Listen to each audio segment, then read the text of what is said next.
talk about what's going on in New Mexico. I want to go ahead and play a snippet of this governor's press conference, I guess, about it, talking about how she's suspending conceal and carry. Um, and in Albuquerque, weren't having it. They did protest, and the authorities are saying we're not going to go along with this. But she had no ground, obviously no grounds to do what she did. But her reasoning is just crazy. So let's go ahead and listen. Yes, all the examples you cited are crimes. Kids shooting at other kids, shooting from cars. So what's the value of the civil order? Why not just do better law enforcement? Both. The value of the order is that it gives me three things. One, it says it's a statewide issue and it's a message to everyone to start leveraging your resources and arresting people.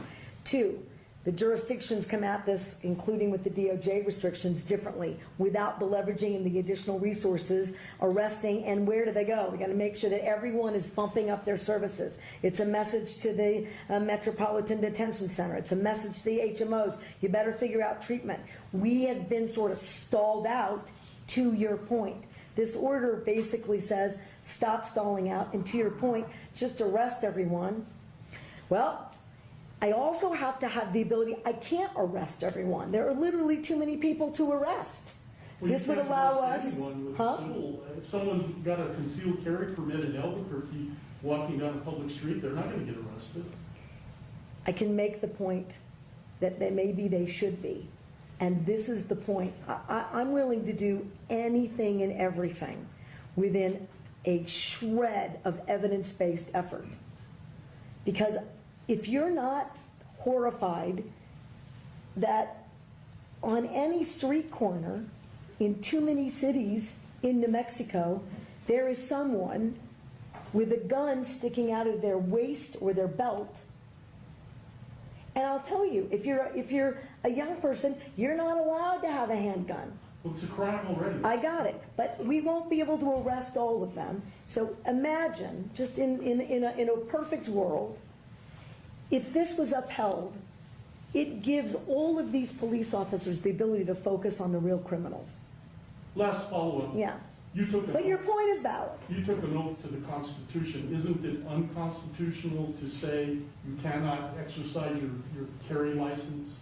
With one exception, and that is if there's an emergency, and I've declared an emergency for a temporary amount of time, I can invoke additional powers. No constitutional right, in my view, including my oath, is intended to be absolute. There are restrictions on free speech. There are restrictions on my freedoms. In this emergency, this 11-year-old and all these parents who have lost all these children, they deserve my attention to have the debate about whether or not in an emergency we can create a safer environment. Because what about their constitutional rights? I took an oath to uphold those too. And if we ignore this growing problem without being bold, I've said to every other New Mexican, your rights are subrogated to theirs. So first thing I want to address the emergency powers thing, but first just the sheer stupidity of what she's even suggesting. She's saying we can't arrest everybody because there's already people breaking the law, correct? There's people already breaking the law. So they are saying we're going to suspend your concealed carry so we can focus on the real criminal. Well, what happens when citizens who don't do any wrong, who are just not going to comply because what you're saying is unconstitutional, and then they have to be arrested? So you can't arrest everybody. So you just make new laws to arrest more people. Yeah, it's absurd. Like the logic, like the flaw in her logic is we can't arrest everyone right now, but let's make it that we really can't arrest everyone right now. It's like, what? It's absurd.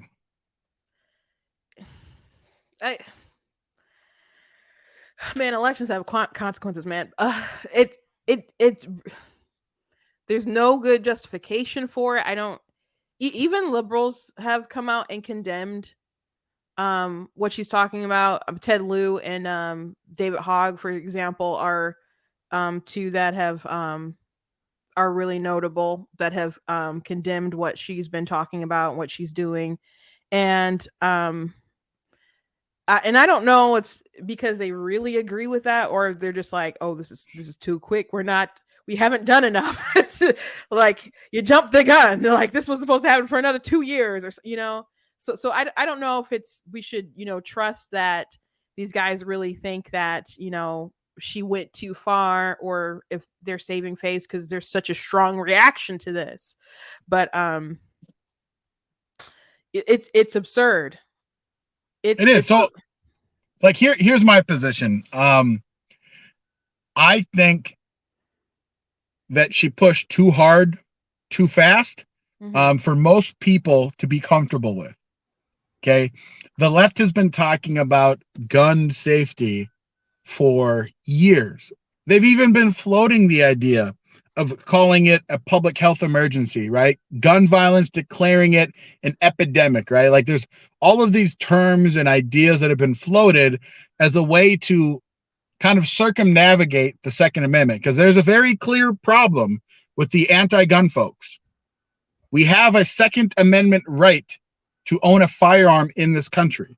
Mm-hmm. And so because that exists, the only way to change that is to amend the Constitution, which is very difficult to do. It's impossible. Yeah. We'll say practically speaking, it's impossible. And so if you can find a workaround, so I think personally that this governor is kind of a test case. If using the Emergency Powers Act granted to her by her state's constitution and having a 30-day order, is that within her purview? And I'm it is interesting that it's just interesting that it is just 30 days. Right, because here's the thing. What if she just keeps continually extending it? If it goes before a court and they say, yeah, that's within her power, she can do this because it's not long term. Well, how many 30 days can she do it?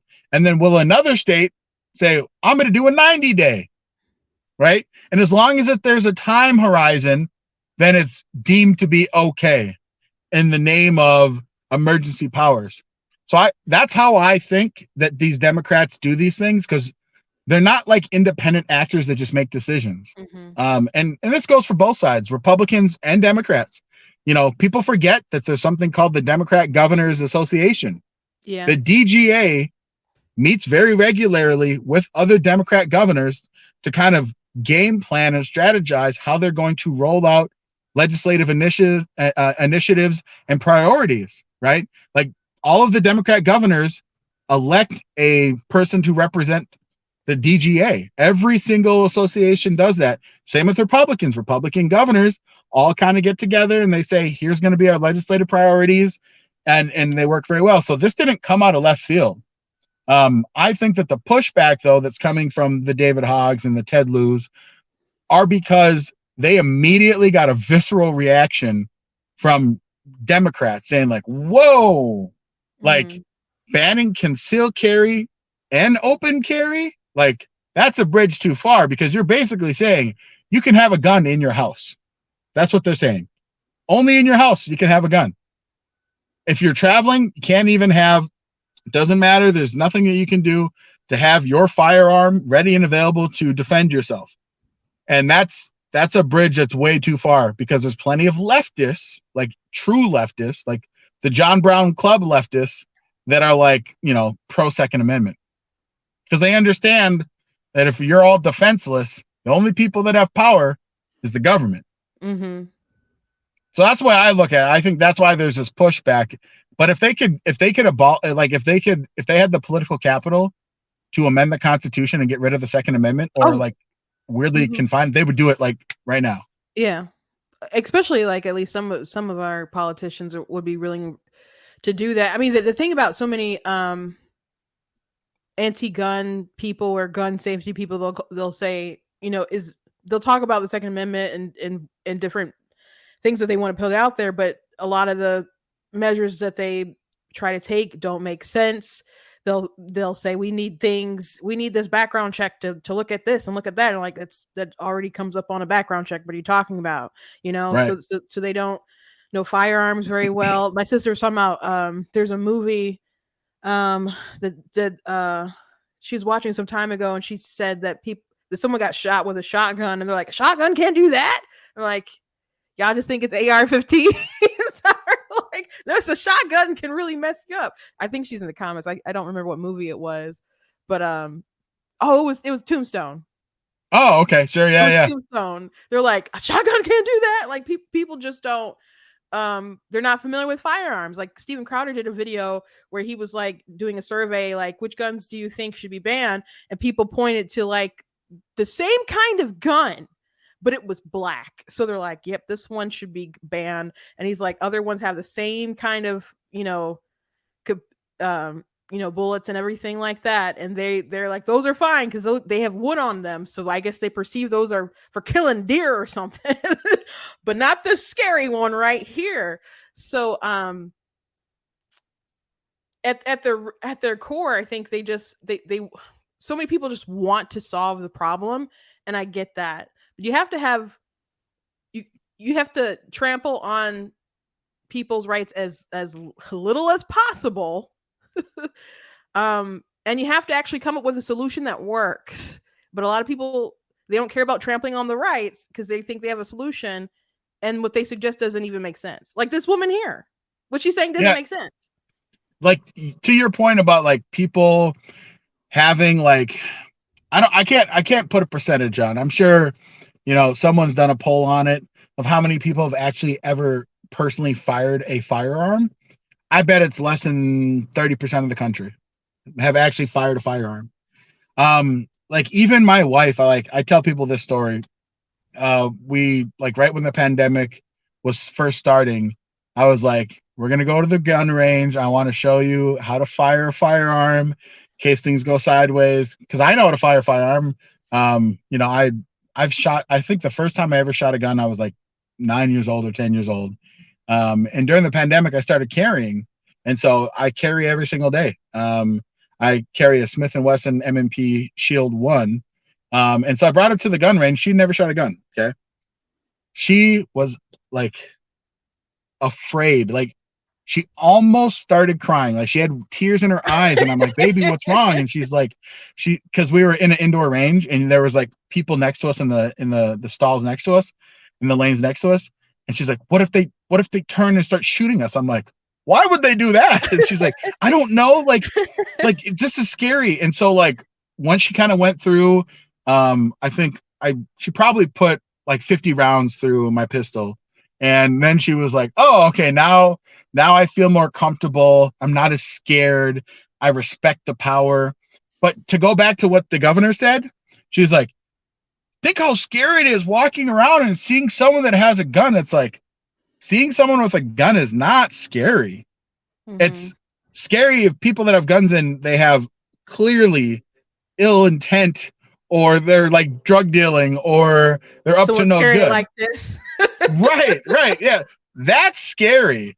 That mentality of what some psychopath might do. But like just seeing a firearm shouldn't be scary. Like, and that's what's so weird is because New Mexico has open carry, and I know Arizona does too. Like I remember when I visited Arizona, a lot of people open carried. Mm-hmm. And I like that because it gets people to be more normalized. So they're not like, oh my gosh, like, cause I conceal carry, but sometimes my shirt pulls up and like, sometimes if people see it, you start hearing like people get all weird by it, man. They get freaked out when they see it. Well, I mean, I don't know how many Republican events and stuff you go to, but I go to a lot, and a lot of people are carrying all the time. And like, if something, people are like, what if something happens? And I'm like, if something happens, I know that sucker's going down. We're good to go. Yeah, no, we're good. In my vicinity, like if like I know people that I'd be like, hey, can you come here? Like if something goes down, So I think an armed society is more polite society. And especially if you trust the kind of people, like she was depending on people who are citizens to just comply for, even though they're not dangerous, for her state of mind. It's just like, in a perfect world, they'll just do what I want them to do, and then less people will be carrying these guns, apparently. But people who have ill intent, they're going to break the law regardless. So the people who are going to be respectful and exercise their Second Amendment rights aren't the ones you have to worry about. So it's just nuts. But the second thing to point out is the emergency power situation, which we touched on, pretty much already. But during COVID, people really stretched emergency power as much as possible. And people said, what happens when they use, if you can suspend people's liberties when there's an emergency, they will just create more emergencies. And I was saying this, other people were saying this, and people are like, oh, that's so crazy. Why would you, do that? And I was listening to Ben Shapiro talk about this a little bit earlier. And he mentioned that, but I do remember back when the pandemic first started, he was like, kind of saying, oh, people aren't going to take it that far. I have a tweet somewhere, I have a TikTok, and I put it on YouTube. I wrote an article like this because he's like, when I'm wrong about something, I'll say it. And I'm like, this is my submission for when you were wrong. It's an entire article on my website, because I don't think he ever apologized for that. And I'm like, you were wrong, bro. They obviously decided to take that too far into the pandemic, and now people are just repeating this. I have an emergency power. So what happens when there's an emergency power for climate change? Joe Biden said that climate change is more dangerous than the threat of a nuclear war. Yeah, he did just say that yesterday. In Hanoi, he said that literally, yeah. So if that's where we're at, if you believe that, if you genuinely believe that, China and these other countries aren't doing right as far as their emissions, and you believe the whole world's about to T3, Armageddon, wouldn't you be justified to get your buddies and who are good with their emissions, we gotta invade China because they're not doing it? That's the sort of craziness your justification goes to if you want to prevent the world from a nuclear holocaust because it got a little bit warmer. So that's just it's a really crazy thing. But when you're the president, I don't think you should just throw out statements that are that insane with such gravity to them. So what happens when they do it with climate change or racism? Because our governor declared an emergency for racism during the pandemic. She did, because there was a disproportionate amount of Black people dying from COVID. And I'm like, oh, so y'all saying the nurses are racist? I thought they were heroes, so now they're racist? Okay. But I'm like, it's funny they do that for that, and I kept mentioning to people, but they don't do that for abortion. Black babies, that's more than 50% of our abortions. We're 14% of the population. But that's not an emergency. So yeah, it's so interesting though, right? To your exact point, if you're going to start going down this path where you need to declare emergency, or as Biden, has been pushed by the left to declare that, climate change is a crisis, that we're having a climate crisis, and people joke around and say oh, it's just a wordplay. No, if you publicly declare as an executive of a city, state, or an entire country that there is now a crisis or an emergency, that grants you additional powers. Because listen, we all understand that if there truly is something insane that happens, the executive branch might need a little bit of more leeway to present mass casualties. So I think a reasonable person can say yes. And you have a hurricane, a tornado, volcanic eruption, that makes sense. But when we saw the pandemic coming and we were like, what's the death rate on this thing for the majority of population? And you're like, yes, the elderly are, having a higher mortality rate, but it's not like it's a 50% or even a 20% mortality rate. So that's why people said, okay, maybe at the beginning, the first few emergency orders to kind of reorganize resources. But then when you kept on re-extending, after the information came out, it's like, nope, this is just a power play. This is just, you want to be able to pass through your legislative initiatives so you can secure power for re-election. And that's what this turned into. And that's precisely what the New Mexico governor is doing. By declaring this public emergency, she's able to then move her legislative initiative. Because let's be very clear, she said it in her speech. She goes, I just need to send a message, because they were asking, like, what's this actually going to do? You don't have enough officers to arrest all the people that are going to violate this. So what's the point? And it's going to be declared unconstitutional. Well, at least I'm sending a message. Oh, okay.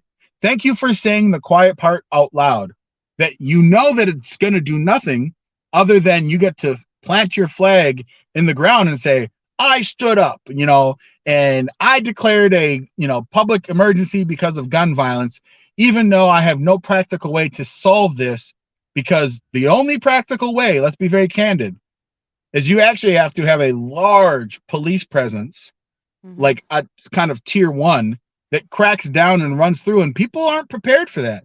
Like if you actually go after organized criminal units and you do kind of like how Giuliani did in New York City in the 90s, there's going to be a lot of people in prison, a lot of people in jail. And then people are going to say, well, that's racist, right? It's disproportionate, all this Mass different stuff. incarceration, yeah. Exactly. But that actually will solve the problem.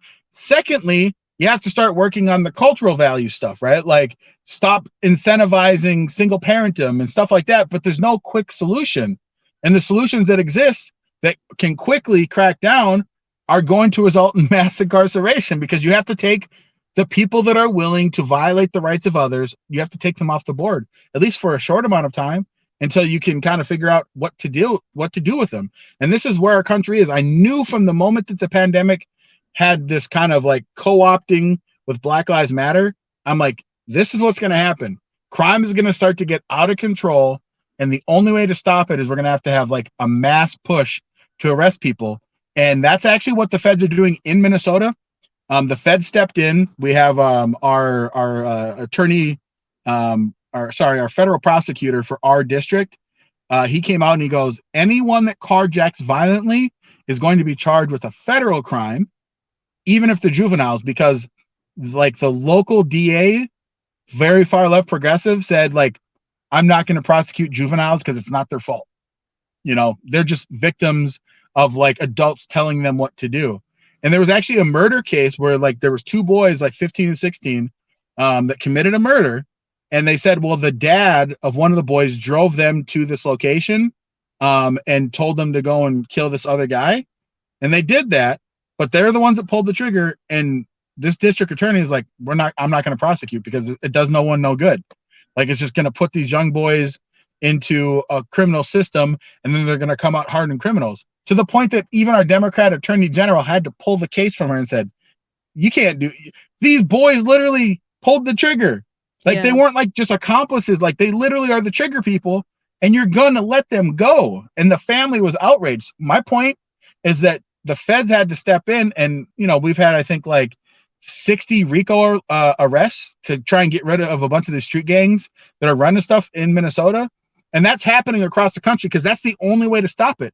The moment that you let things get lax, all of these organized criminal units, in my opinion, gained a lot of power, and now they're flexing it. And the only way to stop that is mass arrests. And it sucks because I get that some of these people are in situations like the younger ones, but you have to set an example, man. Like you have to crack down.